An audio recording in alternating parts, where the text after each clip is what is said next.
There is a frightening answer staring us in the face when it comes to unidentified aerial phenomena. And there's an even bigger secret that is right in the open about how we can get past all these Congress issues. Ready to know? I'm Chris Cuomo. Welcome to another episode of the Chris Cuomo Project.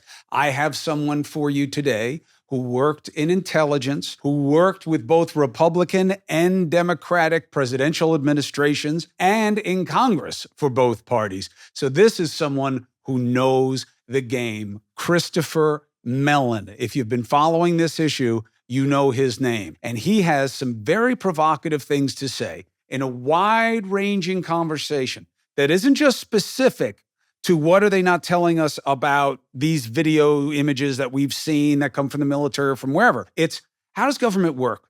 What is the reality about a deep state? What does that really mean? Where are the biases at play? Then, how does that play into what we're dealing with now with the lack of transparency when it comes to UAPs? I don't know why we changed from UFO to UAP, to be honest.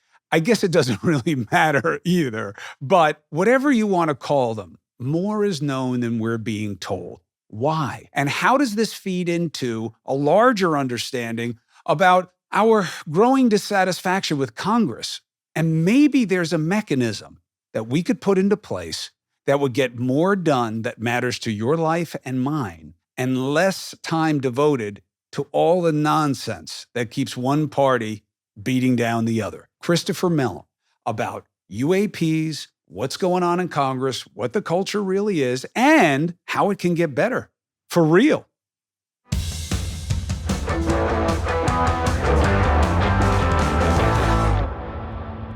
Christopher Mellon, thank you very much for taking this opportunity. I want to pick your brain on a host of topics. We're going to have a nice, expansive conversation here.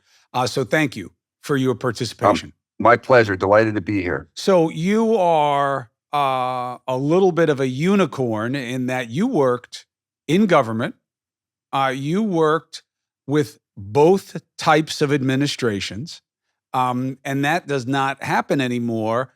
And working in the Department of Defense, just like the rest of the government now, is now just dismissed as deep state. What do you want people to understand about the reality of what you've learned about the culture of government and how partisan people are or are not? Well, thank you for that question. It's a great question.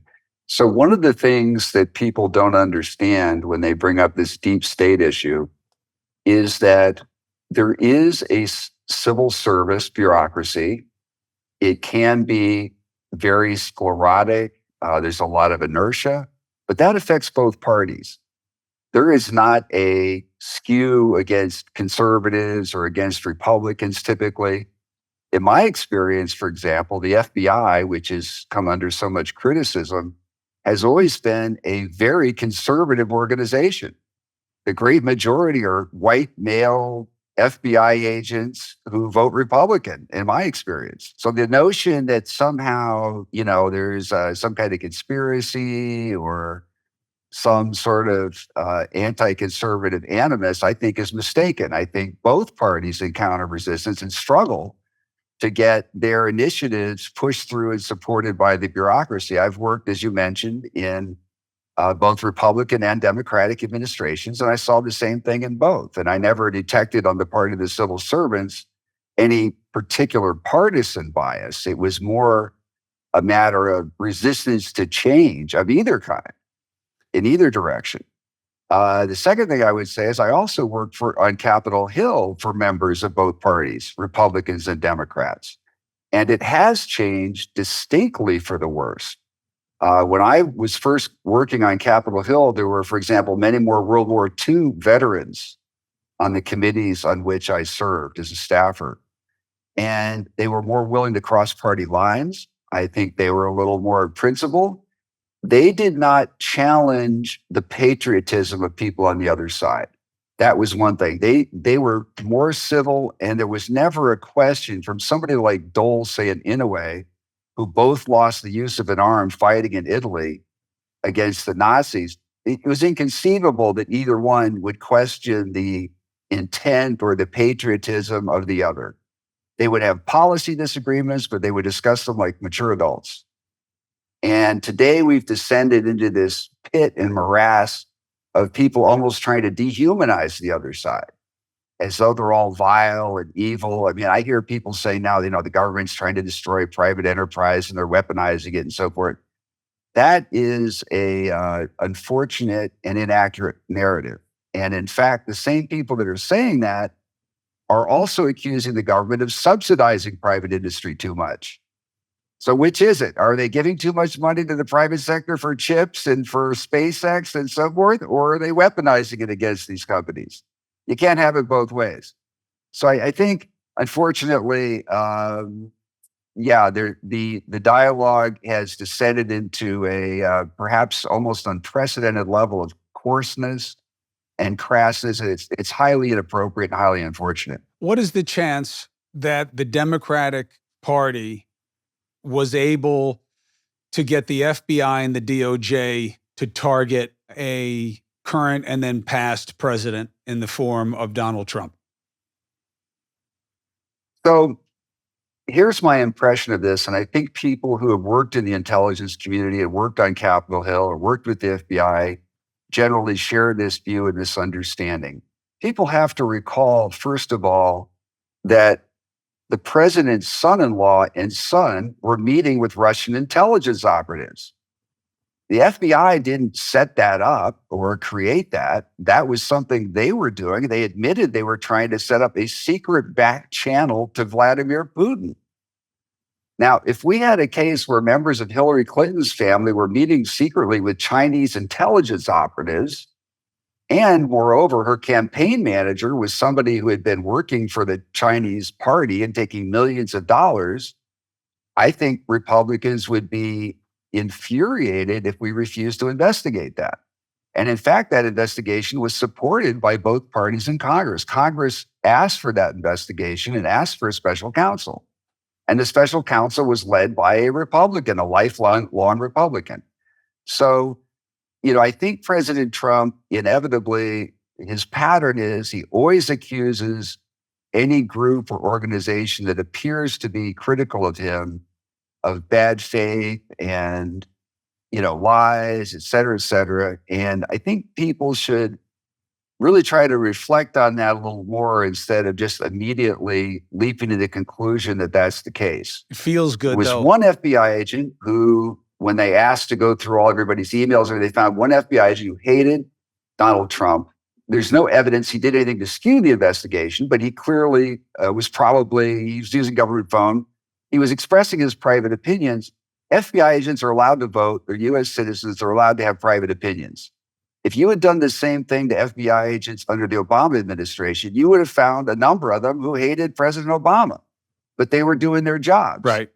And so, absent any evidence that he did anything, and this was excruciatingly investigated, nothing emerged to suggest he introduced false evidence or anything of that kind. I think people have to realize the FBI got caught.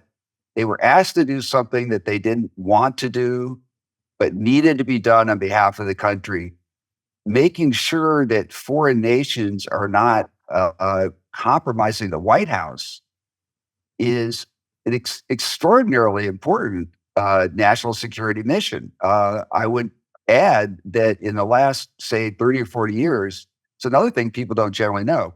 If I asked you, how many foreign spies do you think we've convicted of espionage, say, since, the last 40 years? No clue. Okay, it's well over 100. And they come from every agency, every military service. Most of these people were in place for years, like Aldrich and the FBI, Hansen, Whitworth and Walker and so forth. And they all generally had access to very, very highly classified information. We're not talking about just secret documents.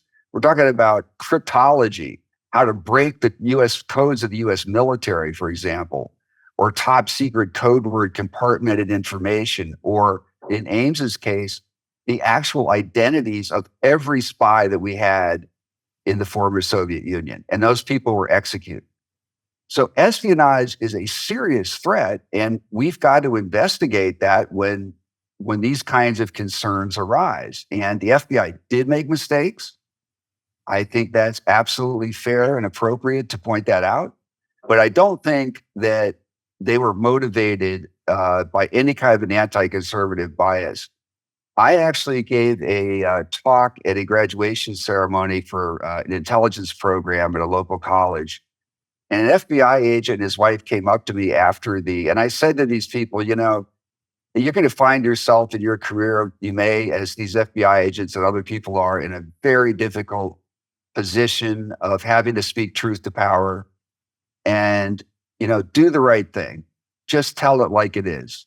And they came up to me after, and this one guy was almost in tears because he's spent his career supporting the country, supporting the White House. The last thing that this guy would ever have wanted to do would be to undermine the presidency, regardless of who's in office. So I think if people had more information about this, they might be less inclined to fall for this idea that this generally very conservative, it's almost laughable to think that the FBI would have an anti-conservative bias. Yeah, but it is selling. And many who are watching right now and listening are going to say, what does this have to do with unidentified aerial phenomena? Here's why I'm starting the conversation this way. Ultimately, while you have very good insights for the audience on this issue and some provocative thoughts, I believe the issue ultimately is transparency. For me, the primary goal is not to find the location of little green men in a basement somewhere that the government operates, but it is to understand, unravel, and change the dynamic of what people in service of the American people tell them or their representatives. To me, that's what it's about. So I wanted people to understand your profound education in how government works and operates and the culture and the dynamics, because it informs your view on this as well, obviously. And given all you understand about it and the agendas that swirl around, what is your baseline understanding of why the level of disclosure to the American public about anything related to UFOs or UAPs or whatever you want to call them is zero? Until very recently, and even then, NASA and the hearings, it's all based on things that aren't classified. So why is it at zero? Yeah. So I'll tell you an anecdote that goes, I think, pretty much to the heart of your question. I turned over 2 unclassified videos to the New York Times. I negotiated with them to give them an exclusive if they would, put these videos on the front page, and provided another video later along with an op-ed to the Washington Post. And I was investigated by the Office of Special Investigations, the FBI, to see if I'd done anything improper or compromised national security. They determined, nope, absolutely not. It was unclassified, no damage to national security. And yet, videos of the same provenance from the same fighter aircraft and sensors are no longer being released because someone in the bureaucracy created what they call a classification guide that took the extreme position that anything to do with UAP should automatically be classified. It's not even probably legal. I don't think it could stand up in court. How would you argue that those videos didn't damage national security, but yet another video of precisely the same ilk would? It's pretty far-fetched. And I happen to know the individual who created the class guide, and he was a long-term career professional. And this is an example also of where the so-called deep state, which is really just the civil service and the bureaucracy, and again, it goes both ways. Both parties struggle with this, have blinders sometimes. This person had spent their entire career in the intelligence community and the Air Force. And their immediate reaction was secrecy. We've got to protect everything. And it was a genuine instinct to try to protect classified capabilities and sensors.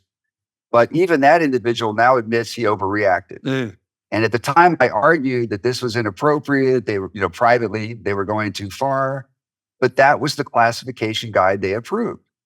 And so the instinct of these institutions that own these sensors and so forth is to always err on the side of overclassifying and protection and so forth, partly because of security and concerns about compromises, partly because you never get rewarded in the bureaucracy for being open, whereas you can be severely punished for disclosing something that you shouldn't have. Yeah, I think it's culture, like you say. And I also think it's a power principle, that people have the power over information and you want to know and you don't get to know unless they want you to know. And the power is more invested in them if they don't tell than if they do. However, even still, in my many, many years of doing this job now, I would go back and forth with guys like you during the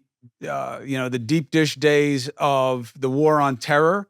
And you guys would say, I am not telling you this stuff because I got guys on the ground and you're going to compromise where they are and you're going to compromise what we're doing to get these bad guys. And I'm not telling you. And that's why. And I didn't like it, but I understood it. What I don't understand here is, if everybody is going to nod and wink so much so that even politicians who are desperate to play the gotcha game and play to advantage won't even go near it, usually the secrecy would be satisfying something worthy of protecting. And here, if everybody's going to nod and wink like, look, it's not little green men, okay? That's not, well, if it's not anything extreme like that, which I totally can appreciate, then why won't you tell us? Because they're more locked down in this area than they were in telling me what they were doing to find Osama bin Laden.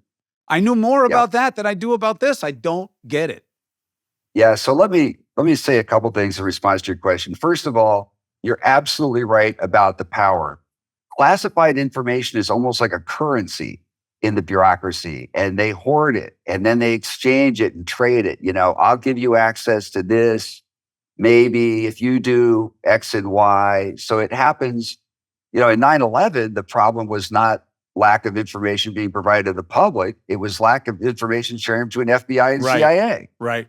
So it even works between these intelligence agencies. They have major problems sharing information, which goes back to that power issue and the culture and all of that. So that's absolutely a huge part of it. In the case of this data, we do have to remember that there's a difference between cover up and classifying, and both could be involved in this case with UAP. Former DNI Radcliffe mentioned that we have satellite imagery of UAP. He didn't go any further in that description.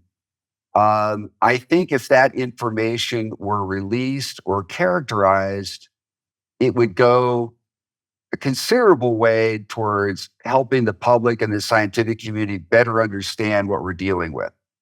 I'm aware of some of this information. The problem that we have is that many of these same sensors are used to support warfighting. And there is legitimate concern, of course, about compromising anything that helps give our people an edge in combat. Some of these sensors, the public and our adversaries don't even know exist. Some of the most useful sensors in some cases are that highly classified and secret. There are other cases like satellite imagery where the issue is trying to disguise the precise degree of resolution that we can get and that sort of thing to make it harder for adversaries to know what we can do and plan around it. And sometimes, they don't draw the line in the right place. In this case, even some DoD officials have acknowledged to me, and in fact, the head of Aero, that they think the classification guide should be revised. It should be to accommodate more openness and more information sharing. But we do run into a legitimate problem in many cases with trying to share the information without compromising the capability. Yeah, I get it. And I get it, not because I have your expertise, nothing like it. I've just been, talking to people like you for a long time. Um, but when we're dealing with terrorism and they were, whatever it was, searching for bin Laden or whatever it was, Al Qaeda, the Taliban, whatever it was, whatever group they were dealing with, there'd be a balance of, look, we want people to know we're doing everything we can to keep them safe. And we're finding these guys. We're doing whatever it is, whatever the goal of the moment was, the ambition of the moment, the fear of the moment was. They didn't want to give away tactical advantage. Makes sense. Operational security, OPSEC, as you guys say, makes sense. But they also didn't want the public scared as hell and not trusting their efforts to keep them safe. So they had to say the right things at the right time and give what they had to give. Here, that dynamic doesn't happen. So they let people believe crazy things that they could easily dispel. And, as simple as saying, it's not a box that has unknown propulsion capabilities. We know what it is. We know how it works. We know who sent it. And, it is a matter of national security. And that would be it. And I'm not saying that's the explanation for all of them, because I don't think they know the explanation for all of them. But it would at least balance the public interest. They don't even do that here. And then a guy like you comes with a pedigree that, could exhaust Wikipedia. And you say that the best explanation for some of these things is that they are extraterrestrial, and everybody's heads explode.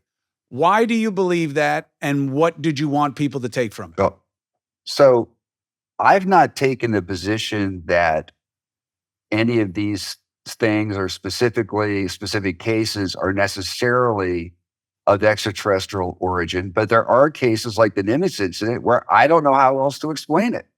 And my main point is that we need to keep an open mind and not rule that out. If we look scientifically at what we know today, various astronomers, PhDs, and publications have a range of estimates about the number of intelligent civilizations that are currently existing in the Milky Way, that we share this galaxy with. We know the direction of technology and artificial intelligence. We know that, so for example, one Russian, Yuri Milner, is building a spacecraft, a probe, to send to another star system, to Alpha Centauri, right now. That's not even a nation state. One rich Russian guy can fund an interstellar probe. Why would we think that civilizations that might be 1 billion years older than us and more advanced couldn't send probes out for purposes of exploration, even possibly self-reproducing probes? So my point is really, let's follow the facts wherever they lead, keep everything on the table. And we have some cases where the aviators themselves who were witnessing these events, they're saying it could not have been made by man. These are people who know what we can do. They've got security clearances. They're patriots. They're sober. They have 20/20 eyesight. And they're seeing objects doing things that are way beyond anything that we could do, even in our most cutting edge programs. And I have friends at who've worked at the Lockheed Martin Skunk Works for decades at the point. And I talk to those guys and they're like, there's no way, we could do one or two of those things.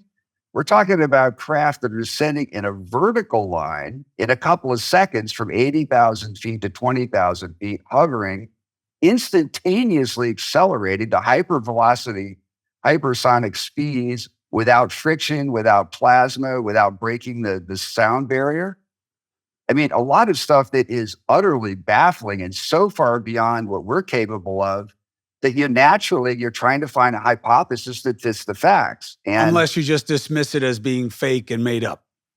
Yeah. And so, you could say, well, all those radar operators on the USS Princeton and all those aviators in the 3 different F-18s, which have 2 aviators on each, and saw this thing at close range in broad daylight, combat veterans in some cases, including the squadron commander, who was the guy who got closest to it.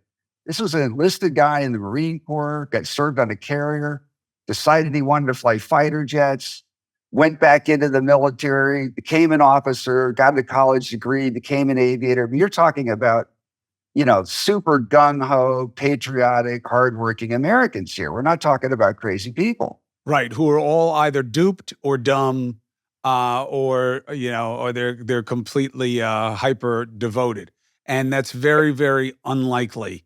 But And if I may say, please, it's really important that to bear in mind, not only did multiple pilots see it in broad daylight, but multiple radar systems confirmed right, what they saw.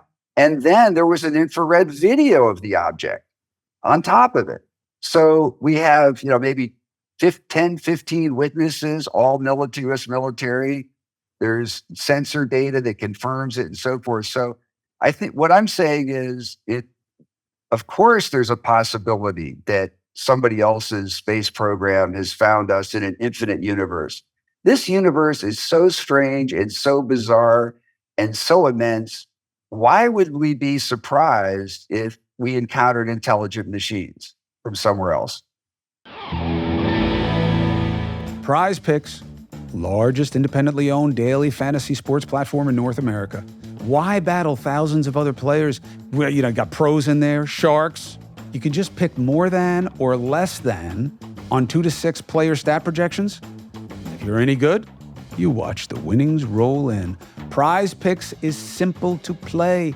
You can make your picks and submit your entry in less than 60 seconds. Prize Picks now offers Apple Pay. Quick and easy deposits into your account this football season. Lower your fugazi factor. They say they're the easiest, most exciting way to play DFS. I say I don't know a damn thing about DFS, but I'll tell you this.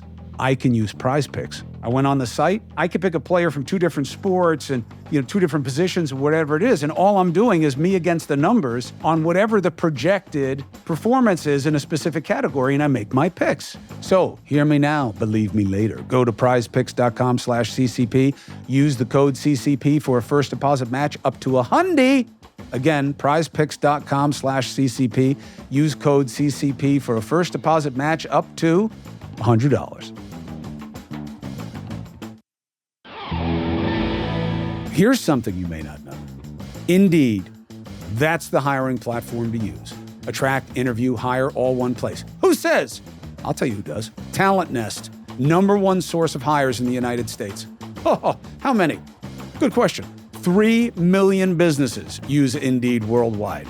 Come on, you want to start hiring right now? How about a $75 credit? You get to upgrade your job posting. You do it at Indeed.com/Chris C. The offer is good for a limited time. $75 credit, Indeed.com/Chris C. When you go to, where? I forgot. Indeed.com/Chris C.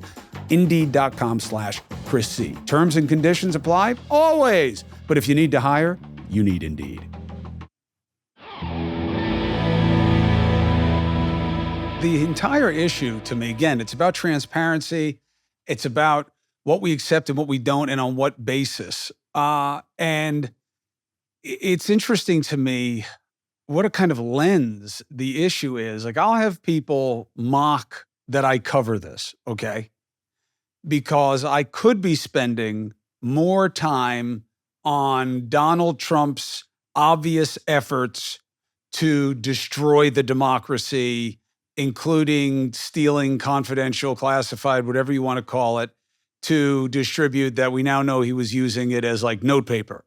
And I'll say, you really believe that Donald Trump's goal was to do anything other than serve his own end and get elected again? You really think he wanted to destroy democracy? You really think he's another Hitler? You really believe that? And they do.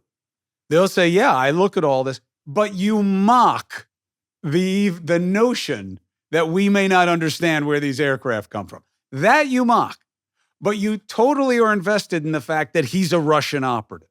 Or you're totally convinced that Joe Biden is brain dead and being controlled by pedophiles.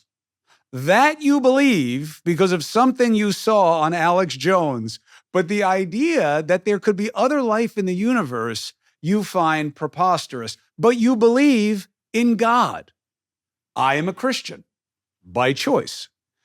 but I cannot be open to the possibility of other life, but I am open to the possibility, in fact, the existence of a supernatural intelligence that knows all and controls all here, including the grace of free will. That's okay. Nobody's going to make any points in America by saying you're stupid to believe in God. But on this issue, it's like everybody suspends all of the normal instincts they use on every other issue. I don't get it. Yeah, I've been giving that a lot of thought. It's quite interesting that if you look at Hollywood treatment of this issue with aliens, people love it. Some of the biggest franchises going. Star Wars has got like 17 million followers on Facebook or something. The biggest UFO organization's got a pitiful like 40,000. And so there's a huge gap here.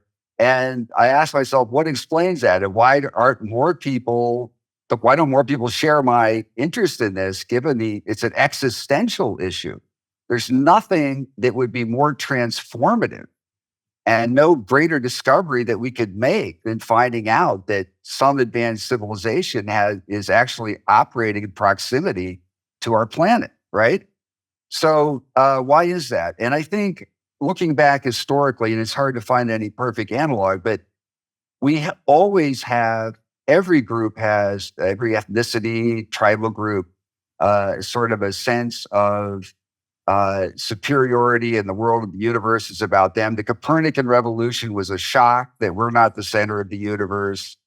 And those shocks have continued. Then we found out, well, there's not just one galaxy, and we're not even near the center of it. We're in a random place out on the periphery. And it took years and years for people to accept Darwinian evolution and process that despite overwhelming evidence. So I think it's quite natural, particularly when you have this element of fear. Two other things. One, people have been inculcated in the belief that this is crazy and you shouldn't take it seriously, in part because the US government fostered that belief deliberately. And also, what is true for many of us, and the research shows this, most people don't bother to look at the facts or do any independent research. The average person, if you say, do you believe in, man-made climate change or not? The answer you get is going to be based on what their friends think, what their group thinks. If they're a conservative group in Texas, they'll probably say no. Or what they want to be true as a function of their own identification. Yeah. So a lot of this, for many people, what is true and what they believe is not based on an examination of data or facts. It's based on what their peer group thinks. And people like to fit in and they want to go along to get along, and it's easier that way. And there's a huge, traditionally, the overwhelming view has been that this UFO thing is crazy. And it's hard for a lot of people to shake that. It's also a difficult thing to process. So I think there are a variety of reasons that you still get that kind of reaction, even at a time when our government is saying flat out, this is real. This is happening. We don't know where we can't explain hundreds of cases. They need to say that more and louder. And I am shocked, again, this issue has really grabbed me, and not because I believe that they have alien bodies. I don't know if they do. I don't know if they don't. I'm not going to stake my reputation on it, but I'm open to it. But most importantly, I want to know. And what bothers me about this issue, and I did direct it at the White House, but only because they're so, they're coming into an election year where they're like desperate for a winning narrative. Why wouldn't you grab hold of this issue and say, I'm going to be the guy who makes the government that I'm running tell us more about this stuff? Even if it is, yeah, Chris, there are hundreds of things that we know were here that we have no idea where they came from. And we know nothing more than you do. And in fact, most of this stuff is not found in military airspace. It's, there are people with cameras all over this world. There are billions of cameras out there that capture things. You shouldn't only be hearing from us about it. Even that would be such a great issue to grandstand on as a politician. I mean, they stand on complete bullshit all the time. They'll make up an issue and use it to advantage. And this one is real and right in front of them, and they won't touch it. Baffles me, except until we get to what you were talking about. What was a philosophical extension of what they used to call solipsism, that you believe the sun revolves around you, you are the center of anything, as an extension of narcissism, and we are that culturally, we need to be all important. And the other aphorism that we all grew up with, we mock what we don't understand. And we're afraid of the unknown, and we would rather dismiss it and devalue it and debase it than deal with it, because that's easier and it's more comforting. And that's really what I think we're taking on here. And I know that we're optimistic before the hearing, that you believe, like some other guys that I've had on the podcast and on my show, we're moving in the right direction. I don't know yet. I don't know that anything has been offered that is suggestive of a change in the state of play. Am I being too cynical? Maybe a little bit. And I say that because we certainly have made enormous progress since 2017 when I got into this issue. We now have an office dedicated to this, studying this subject jointly between the intelligence community and DOD. NASA is getting involved. They actually even spoke to the issue you just raised about crowdsourcing and trying to make use of people's cell phone data and commercial pilot encounters and so forth. The data is being collected. We're now at a point, as soon as they started to give people permission to talk about this, we had an explosion in the number of reports. The initial report from DOD came in and said we had 144 reports since 2007 or 2004, which was a bogus number and it was way too low, but that's what they came up with. They were like, the Air Force didn't even cooperate, essentially. But since then, and since they've started telling the pilots, we actually want you to report this stuff, we're now well over 800, probably over 1,000 in just 2 years. So we went from 144 over 20 years. We're now at like 100 or more, 50 to 100 per month, according to Arrow. So data is being collected. There has been a change in the degree to which the perceived legitimacy of the issue, even though there's still a lot of resistance. And commercial airline pilots are also reporting. Private sector organizations, scientific organizations, the Galileo Project at Harvard, led by Dr. Loeb, which I'm one of the volunteer supporters for. All of those things are moving us forward. There absolutely is information the government has not shared. And there's information they haven't even shared with Congress, classified information. And that gets a bit arcane and complex. I do think that absolutely more information should be shared. There should be more openness. But we're now at a very different spot, certainly than we were in 2017. And so I think great progress has been made. If you had asked me in 2015, say, can you get Congress to hold a hearing on UFOs or pass legislation on this topic? It would have been laughable. It would have seemed just crazy, impossible. So I do think we've come a long way, and I do think we're making it. I think you can't put the toothpaste back in the tube. Right. Now that you're saying we have to report this stuff, and people are looking, and sensors are recording, and radar data is coming in, and so forth, that stuff is going into the books and it's on the record. And they have to have an unclassified report that goes to Congress. The oversight committees are asking questions. So I don't think that we're going to go backwards on this. I think we're going to go forwards. The question is, at what rate are we going to go forward? How quickly will they be actually more open and honest with Congress and the public? What is the most obvious next? Well, one of the things that's hanging fire, of course, is the Schumer Amendment. So Senator Schumer has introduced a rather extraordinary bit of information that would require all agencies and departments to release all information they have on UFOs, on UAP. And if there is any information which they claim should not be released to the public, they have to submit it to a presidential commission that would be established by this legislation that would independently review that claim that it shouldn't be released. So that is a potentially huge step forward. It's It's unclear. It's going to take time. They have to appoint people to the commission. Then the agencies have to begin the process of collecting the records and data, submitting it to the National Archives.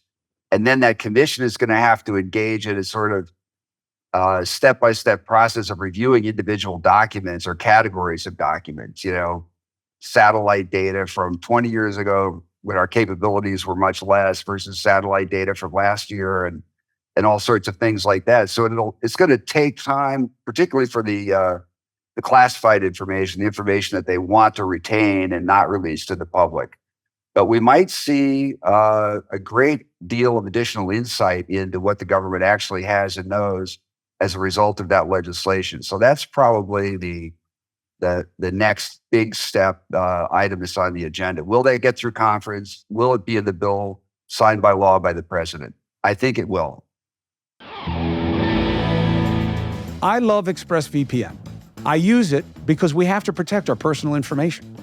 Look, this is how the tech giants are making their money. They track our history, everything we click on.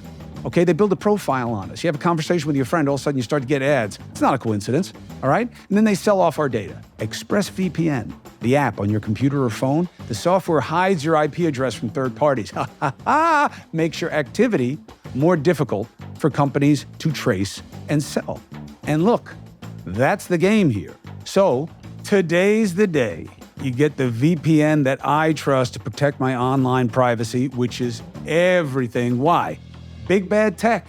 It is definitely at the door, okay? If you visit expressvpn.com/CCP, you can get an extra 3 months free on a 1-year package, all right? That's EXPRESSVPN, Victor Papa November, .com/CCP. expressvpn.com/CCP.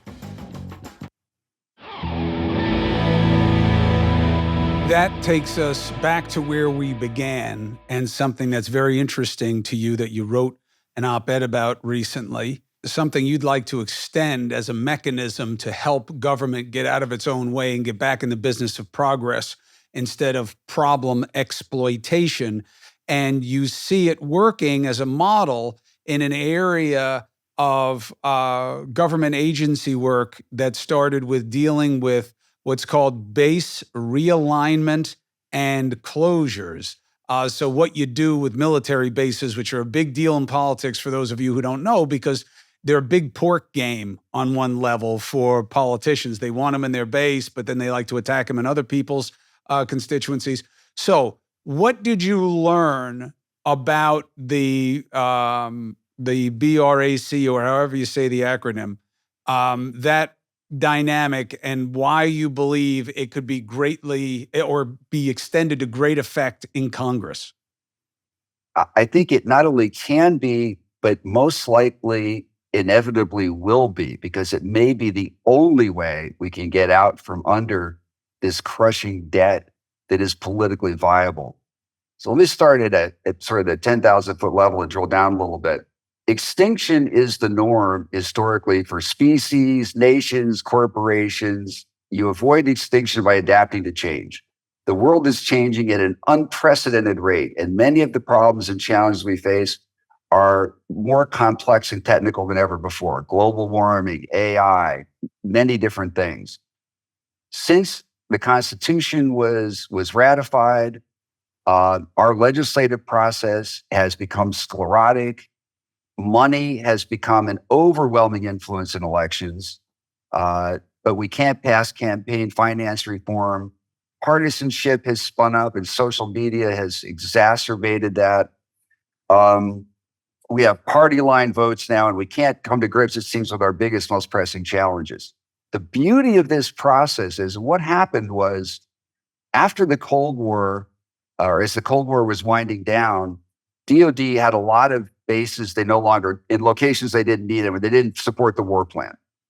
Every time they tried to close them, somebody with Congress would say, well, that's fine, but not in my district. So they were carrying all this overhead, and we couldn't get by that. So a congressman came up with an idea. Let's create an independent commission, but unlike commissions in general, we're going to actually devolve our legislative authority under the Constitution to this commission.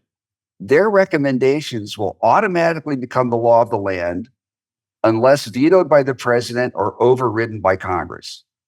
The result was, instead of congressmen who often don't even go to the hearing, or because they're fundraising or other things, and who don't have the expertise, we had a commission composed of former generals and admirals and real estate people and people who had a lot of expertise. They were doing this full time, focused on this. Every meeting was transparent, open to the public. And after 18 months and reviewing what DOD wanted to close, they put forward their recommendation. The president can either veto it or send it back proposing changes. The administration accepted it. They then held a vote on Capitol Hill. A small number of members opposed it. And bam, we closed, I think, I'm trying to think of the first round, maybe 50 bases. It saved $700 million a year. And this commission is, from its inception, bipartisan. The members are picked by essentially by the leaders of both parties in Congress in consultation with the White House. So you had a very fair, transparent, open process. These people aren't running for office. They're not taking money from anybody. They're subject matter experts, and we got a great result for America. So my argument is, given where we're at today, the Social Security Trust Fund is going to become not be able to pay its bills by around the end of the decade. Same is true of Medicaid and Medicare. We can't get immigration reform passed. Here's a process that overcomes so many of the objections we have today about Congress in terms of special interest group influence and the influence of money and parliamentary procedures like putting holds on legislation and all of those Filibusters kinds and of all that smoke-filled stuff. back rooms. This surmounts and addresses all those problems. So my argument is, why don't we give this a shot? And if Congress can do their job the old-fashioned way, in the meantime, and pass an immigration bill or a bill that deals with these budgets, great. But if they can't, in the meantime, the nation's work will get done in a fair and open way. Is this the equivalent of like an amicus brief, or when the courts bring in somebody who's a subject matter expert in an area to inform the jury as to a basis of litigation? Or is it constitutionally valid? Has it been tested as Congress giving its authority to people when it doesn't have the constitutional ability to give its authority to people? Yeah, that's another great question. And one of the reasons that I advocate this process is its viability. So Arlen Specter challenged the constitutionality of this provision, and it went all the way to the Supreme Court. And the Supreme Court upheld the constitutionality. And let me point out that many of the other bromides that people put forward for trying to overcome the problems in Congress, which is at about an all-time low in terms of public support, in terms of legislative output, about any metric you want to use. The other suggestions that many people put forward, like term limits, are impossible. Right, Just forget about it. you need a Because that constitutional requires amendment. a constitutional amendment. The last constitutional amendment took hundreds of years to pass. The idea that you're going to get 3/4 of the states and the majority of Congress to pass term limits is just totally unrealistic. So this overcomes that objection. This is truly viable. So yeah, they found that this was a legitimate exercise of Congress unanimously, 9-0. So that means that they didn't see any problem with the abdication, the potential abdication of power. I mean, look, I guess I love the idea. However, I do see an obvious pushback, especially from a disruptor or an outsider, saying, well, then what the hell do we need you for? I mean, if I'm voting you in and you guys aren't going to do your job and you're basically going to broker it out to consultants, then what do we need you for? Yeah. So let me answer that. Congress would have more than enough to do. This would only be 1 or 2 or 3 specific issues, immigration reform or dealing with the Social Security Trust Fund and Medicare. There are so many other legislative activities that need to be done. This is not replacing Congress as a whole or undermining their ability to confirm nominees from the president for high positions in government or any of those other things. They'll have way more than enough to do. I like it. I'm going to advance it and start getting people to chew on it and see how they come back to me.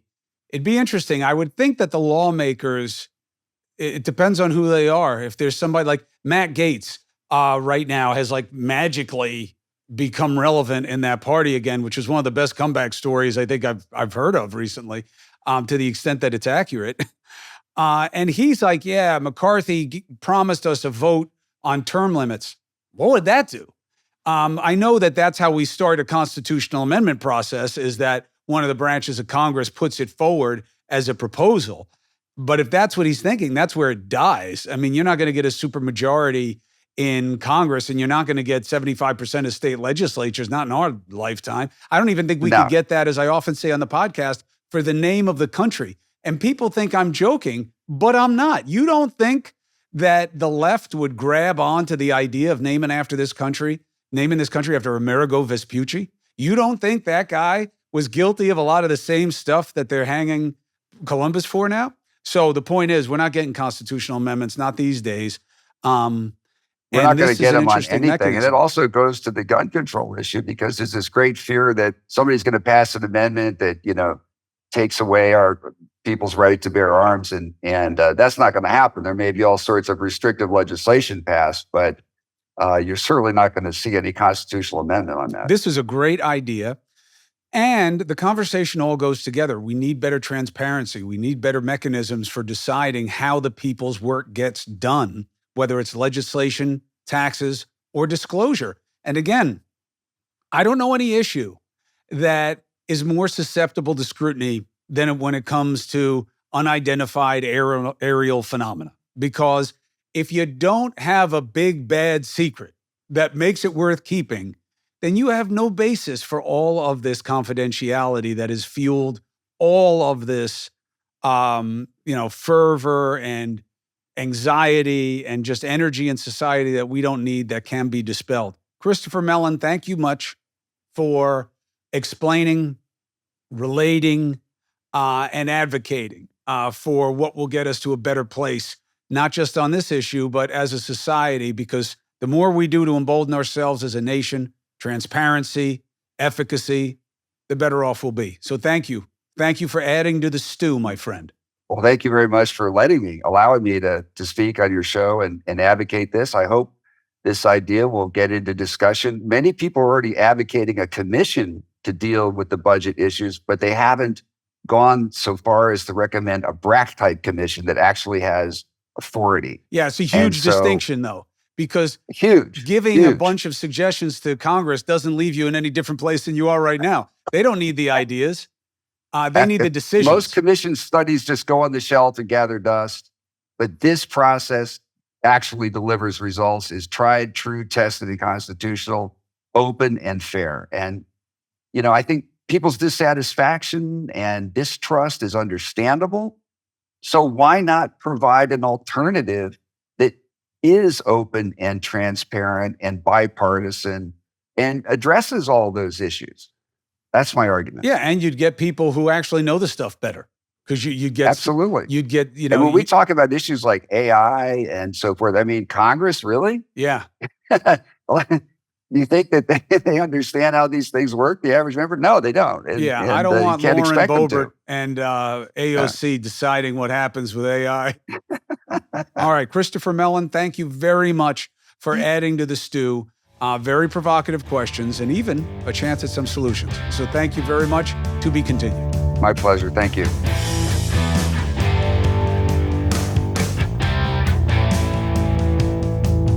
Look, I got to tell you, if you choose to believe in God, but you think it's preposterous to suggest that there could be other life in the universe, I don't see how you put those two together. I certainly can't. I got to be open on both, to be open on either. That's the way I feel. Now, what do you think? And while that's really existential and metaphysical and kind of hard to get your arms around, you know what isn't? Making Congress better. And what an interesting idea Mellon has as a creature of government. Someone who worked in intelligence, for White Houses, in Congress, as a way to get better. And we know it passed constitutional muster, which surprised me. This was back in like 94, by the way. You can look up the case, BRAC It was unanimous. The Supreme Court said, we have no issue to review when it comes to Congress's actions. What does that mean? This was a legitimate action of Congress. What does that mean? That means that this body that they put together to decide which bases to close didn't violate the Constitution. Unanimous. So what do you think? Thanks for subscribing. Thanks for following. Check out the free agent merch. This is what it's about. It's not independent, anti-Democrat, anti-Republican. It's pro-me, my family, my community, and my macros of what I think matter most. I'm an independent thinker. I'm a curious person. I'm a critical thinker. I'm open. I want 3, 4, 5 points of view of information and perspective. Then I'll figure out what's best for me. That's what I'm saying to be, okay? That's being a free agent, and it should apply in every aspect of your life. So thank you for giving me a chance. Thanks for being with me on News Nation, okay? 8 and 11 o'clock p.m. Eastern Time. I'll see you there.